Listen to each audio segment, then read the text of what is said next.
ಪಕ್ಷಿಕೆರೆಯಲ್ಲಿ ನಡೆದ ಕೊಲೆ ಮತ್ತು ಆತ್ಮಹತ್ಯೆಗೆ ಸಂಬಂಧಿಸಿದಂತೆ ಕಾರ್ತಿಕ್ ಭಟ್ ತಂದೆ ಮತ್ತು ತಾಯಿ ಮತ್ತೆ ತಮ್ಮ ಮೂಲ ಮನೆಯಲ್ಲಿ ಜೀವನವನ್ನು ಕಳೆಯುತ್ತಿದ್ದಾರೆ.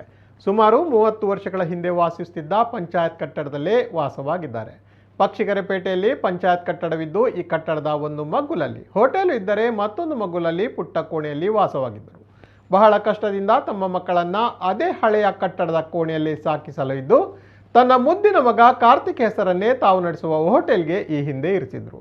ಅದರಲ್ಲಿ ಬಂದ ಆದಾಯದಲ್ಲಿ ಮಕ್ಕಳಿಗೆ ಶಿಕ್ಷಣ ಕೊಟ್ಟು ಮದುವೆಯನ್ನು ಕೂಡ ಮಾಡಿಸಿದ್ರು. ಹೆಣ್ಣು ಮಕ್ಕಳ ಮದುವೆ ನಂತರ ಇವರ ಜೀವನ ಮಟ್ಟ ಸುಧಾರಿಸಿತ್ತು.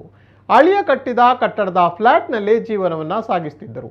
ಆದರೆ ಕಾರ್ತಿಕ್ ಮಾಡಿದ ದುರಂತ ಇವರ ಜೀವನವನ್ನೇ ಸರ್ವನಾಶ ಮಾಡಿತು. ಇವರು ತಾವು ಮಾಡದ ತಪ್ಪಿಗೆ ಶಿಕ್ಷೆಯನ್ನು ಕೂಡ ಅನುಭವಿಸಿದರು. ಇದೀಗ ಮತ್ತೆ ತಮ್ಮ ಜೀವನವನ್ನು ಪ್ರಾರಂಭದ ಹಳೆಯ ಕಟ್ಟಡದಲ್ಲೇ ಆರಂಭಿಸಿದ್ದಾರೆ. ಹೋಟೆಲು ನಡೆಸುತ್ತಾ ಮತ್ತೆ ಜೀವನವನ್ನು ಪುನರಾರಂಭಿಸ್ತಾರೆ. ಆದರೆ ಹೋಟೆಲಿನ ಹೆಸರು ಕಾರ್ತಿಕ್ ಇದ್ದ ಜಾಗಕ್ಕೆ ಭಟ್ರ ಹೋಟೆಲು ಎಂದು ಪರಿವರ್ತನೆಯನ್ನು ಮಾಡಿದ್ದಾರೆ.